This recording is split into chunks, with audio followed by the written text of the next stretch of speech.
Aloha. This familiar Hawaiian salutation can be used to mean both hello and goodbye. A handful of other world languages also use the same word to signify a welcome as well as a departure. Similarly, savvy HR pros and managers should place the same emphasis and care on managing an employee's departure as they do on an employee's welcome. That's why today we're going to give special attention to transitioning exiting employees, a process known as offboarding.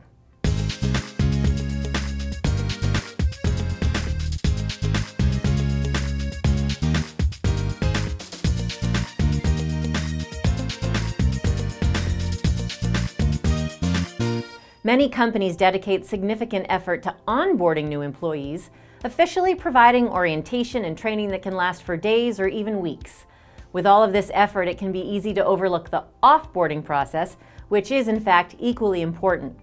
An employee's departure is the bookend to his or her employment with your organization, and it should be handled with care and attention. A well thought out offboarding process serves a number of purposes, whether the employee leaves voluntarily, to pursue other opportunities, or retires, or is terminated or laid off. First, it protects your company's security and property. Second, it ensures that all procedural details and mutual obligations between the company and employee are addressed, including, if applicable, severance arrangements that can help to safeguard your organization from future lawsuits. Lastly, offboarding is often an opportunity to learn more about both your organization and management through an exit interview, and to communicate the departure to employees and clients. If your company doesn't have an official offboarding process, it's time to put one in place. As a guideline, use the 3 P's: property, paperwork, and perspective. First, let's address property. This step is vital to both preventing the immediate loss of company belongings and ensuring the future security of company premises, personnel, and assets such as confidential data. In today's tech-driven business environment, managing the return of company property includes reclaiming everything from keys, entry cards, and credit cards to computers, cell phones, and other mobile devices, along with any flash drives or peripherals. If an employee telecommutes, it's important to arrange for the pickup or return of company property from home. You'll also need to disable passwords and access to company voicemail and email. Next, offboarding should address necessary paperwork as well as any obligations that remain between you and the employee following his or her departure. You'll need to prepare the employee's final paycheck to be delivered either at the time of departure or at another time, such as the next regular payday, as required by your state's law.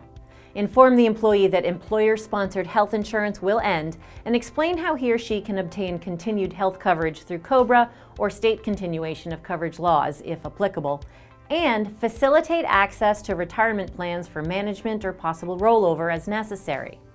You can also discuss your company's reference policy for future employment and whether you're willing to offer a detailed reference or simply confirm the employee's dates of employment and position held.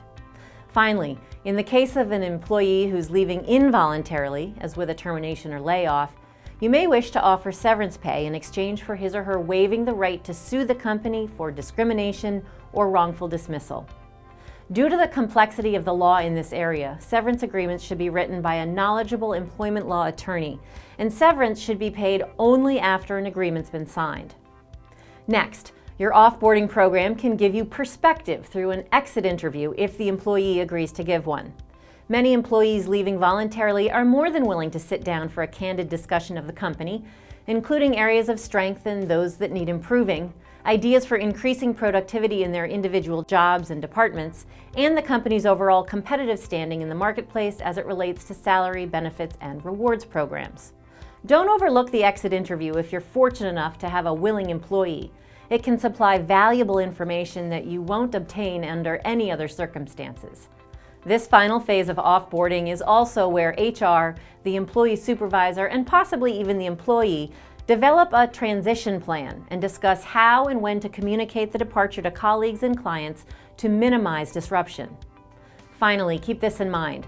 While it may be tempting to focus on filling a newly vacant position and getting your operations back up to speed, the time you spend carefully offboarding your employees is an investment in your company and its good reputation in the marketplace.